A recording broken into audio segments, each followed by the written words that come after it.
All right, so today we are going to begin our color wheel eyeball. Bless you. It looks something like this when we are finished. And this should take us about 3 classes to do. So for this project today, I have a lot of stuff going on here.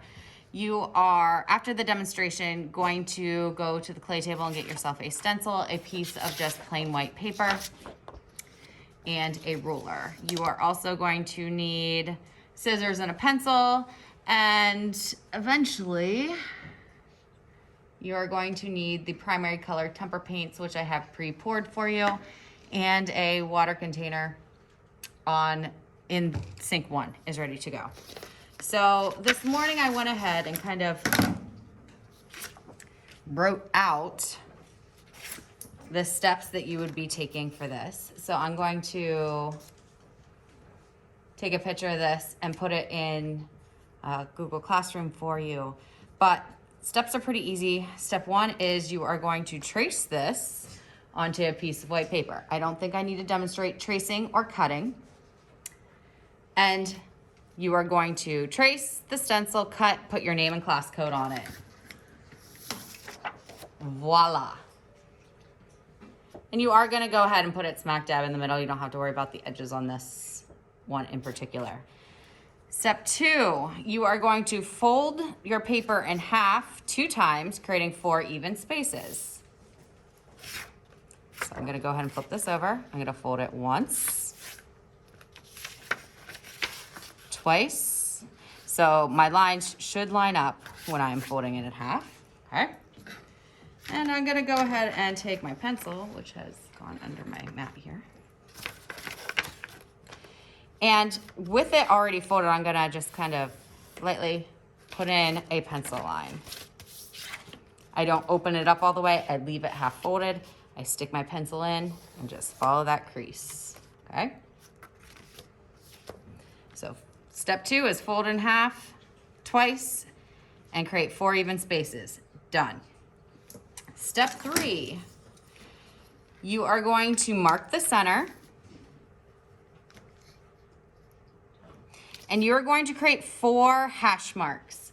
You are only going to create 4 hash marks on 2 spaces.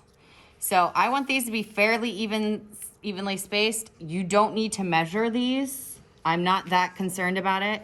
1, 2, 3, 4. All right, fairly even hash marks. Step 4, I'm going to take my ruler and draw lines from the hash mark through the center to the other side. Do not stop in the center. You need it to go all the way through. So I'm going to line my ruler up. A trick to line your ruler up, I like to put mine pencil right in the center, bump my ruler up, and then make it line up with the hash mark there. And I'm just going to draw all the way through. Put my pencil on the center, line it up with the hash mark, draw all the way through. Gonna repeat this for all 4.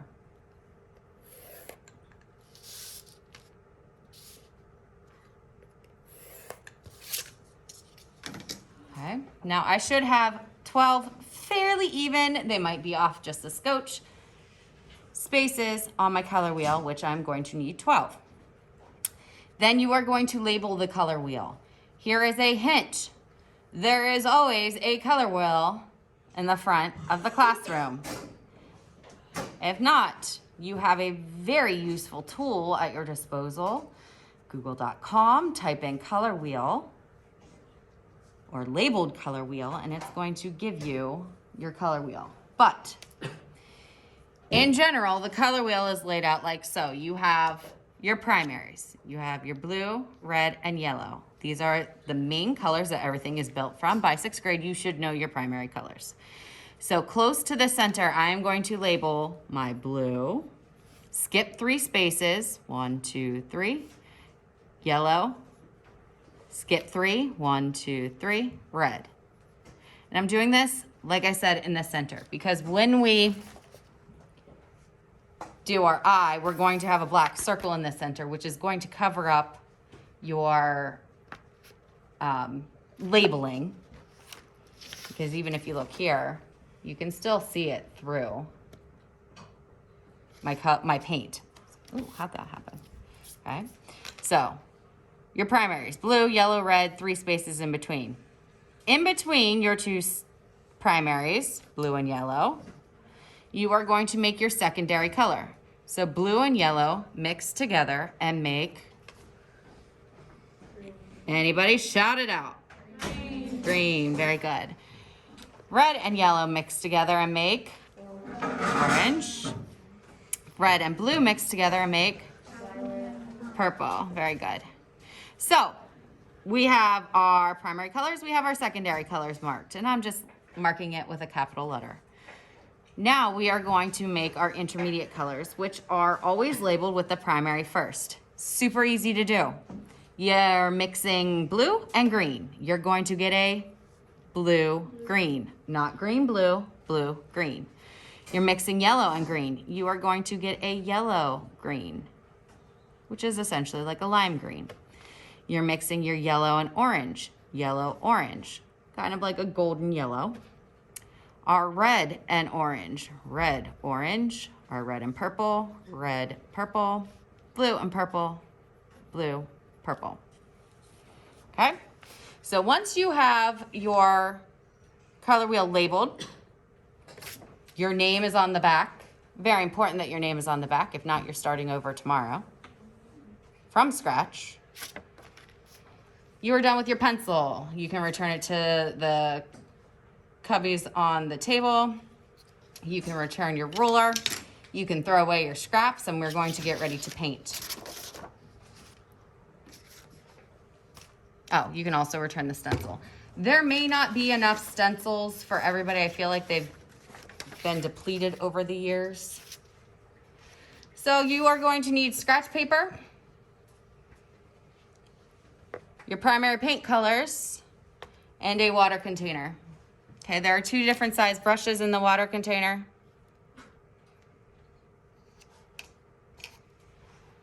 I have a 12 and a 10 brush, and you can see they're a little different, but they are both pointed ends. Okay. I went ahead and, to save time, painted my primaries.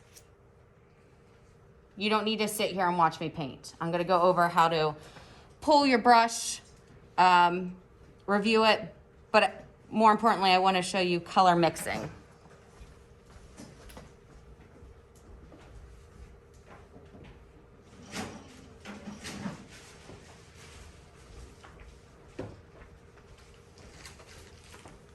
This is not a necessity, but I like to have paper towels handy, and I'll show you why here in a moment. So I'm gonna use the smaller brush. I don't want a bunch of water in my brush. Remember, when we clean our brushes, we stir them along the bottom, we scrape the edge, we never tap it, because then water flings everywhere, and especially if you didn't clean out your brush very good, you're gonna fling water everywhere. So since these are pointed ends, I like to just kind of pull the extra water out with my paper towel. One time I'll do it. I'm just kind of trying to make sure it's on the film there. Get your ends pointed. All right. I'm going to direct everybody to start with your yellows. Yellow is that color that gets bullied on the color wheel, always. It's the lightest. Your water container gets other colors in it, and all of a sudden your water is tinting your yellow funny colors. So paint your yellow, red, blue. Then we are going to start with then we're gonna start with our yellow to red, because orange is the lightest really of your secondary colors. So we painted these 2. We're now going to mix a yellow orange. So I'm going to take a fairly big scoop, or couple. Let's go kind of like so, of my yellow. Scrape off most of that paint off my brush. I'm going to dip the tip of my brush in the red. And I am going to mix it into this pool that I just made. You are not mixing in these 3 spots. These are your wells of paint, and they need to stay unmixed because those are your primaries. Primary colors, everything is mixed from those. So mix that all up. Okay. I'm going to make sure that I don't have tons of paint on the edge of my brush. I'm going to come in to the top. Remember, it is always easiest to pull a line with a brush than to push. So I do the outside edge. Then I come through.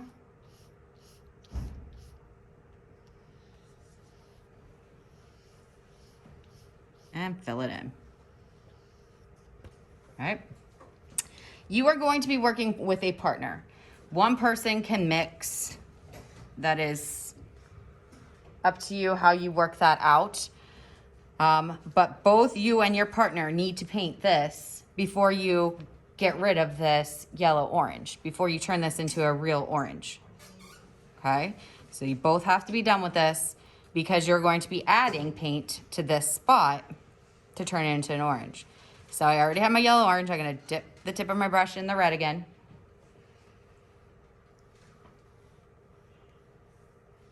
I'm going to mix that in.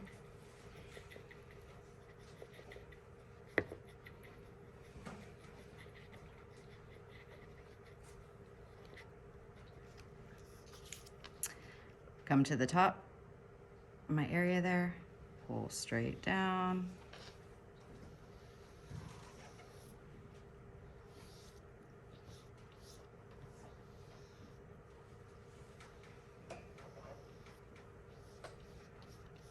Okay. If yours doesn't look right, there's a chance that you might have run out of yellow paint, and then you add your yellow and you all of a sudden skip over orange and get to the red orange. Before you go mixing your next color, and I didn't even need to clean out my brush. I don't know why I did that. Make sure that you don't need to add yellow back into this area. Does that make sense? Like if this is really, really low, you're gonna wanna clean out your brush, add yellow, and then do the tip of your brush in there, okay? So this isn't too bad, it's just me using it. I'm gonna put the tip of my brush in again. And now I'm going for a red orange.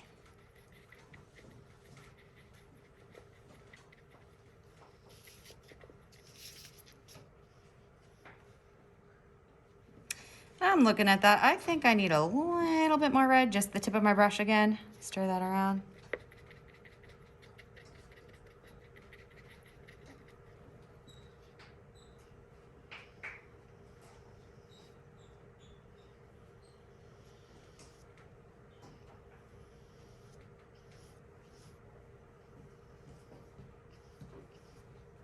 Pulling straight out, making it smooth. I'm gonna clean out my brush because now we are done with our oranges. We're going to move to the greens. I'm gonna demonstrate this and then I'm gonna cut you guys loose because it's going to be the same concept when you're doing your purples. So for this, I'm gonna get quite a bit of yellow here.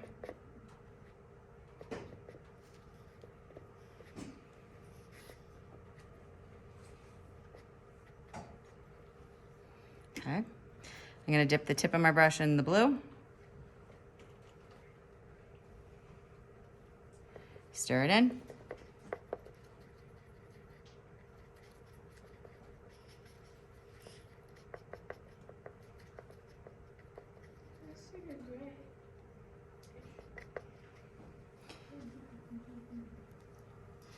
Yellow, green.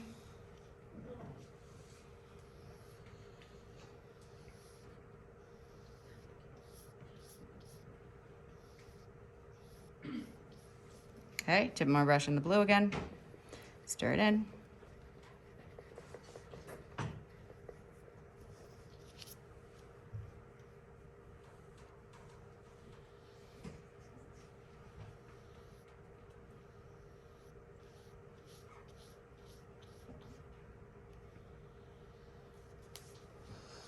Okay.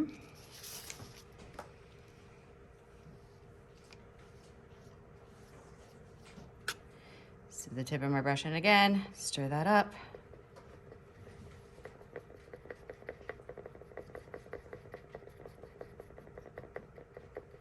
This doesn't quite look like a blue-green in my palette to me. Yeah. So I'm gonna do a little bit more blue. That looks better.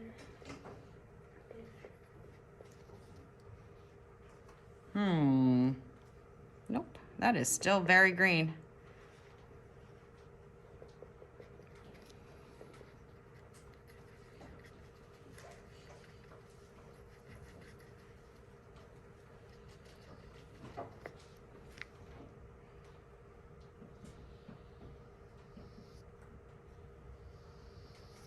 Honestly, that still looks pretty green to me too. A little bit darker. Come on, Blue. You're supposed to be the boss of the primaries here, buddy. Exactly.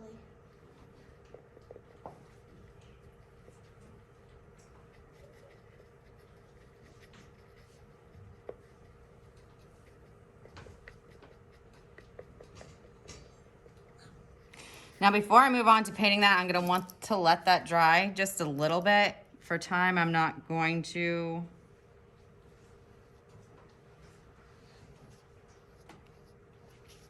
All right, that looks a little bit more blue-green. Not quite where I want it, but.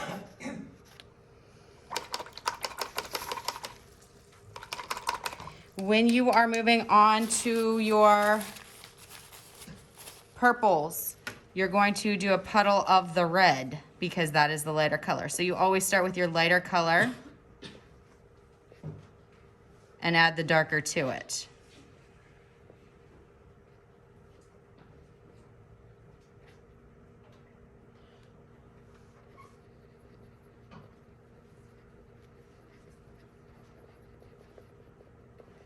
How do you get black? Black is made by mixing your primary colors together in equal amounts. Oh.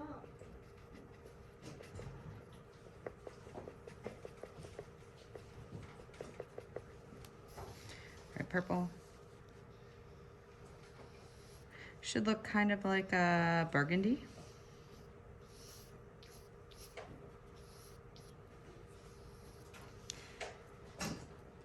You're gonna say, Mrs. Shartle, you said you weren't gonna make us watch this part.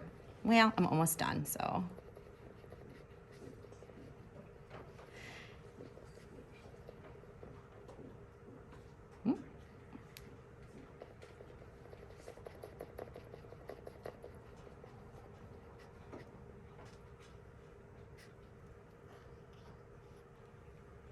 That still looks red purple to me.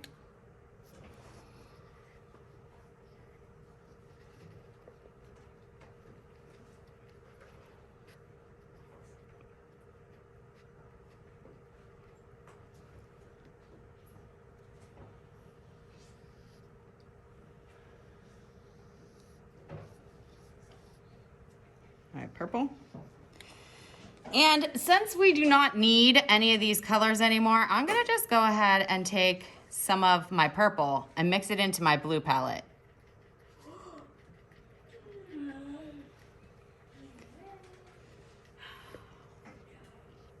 And get my really beautiful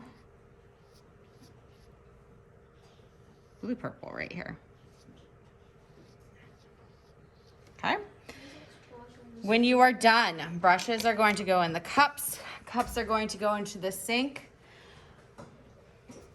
Palettes are going to go back on the counter. I'm going to clean these out. Unfortunately, we can't really use them the next class because the next class needs to also learn how to mix their colors. So these are going to go on your scratch paper and on the drying rack. And if you get this completed today, you're in great shape. If you only get the red and yellow orange combo done today, you're still in good shape. That is your goal, is to get your primaries painted, and at least one section of your secondary and intermediate colors painted. Okay? Do we have any questions about this? No. Perfect.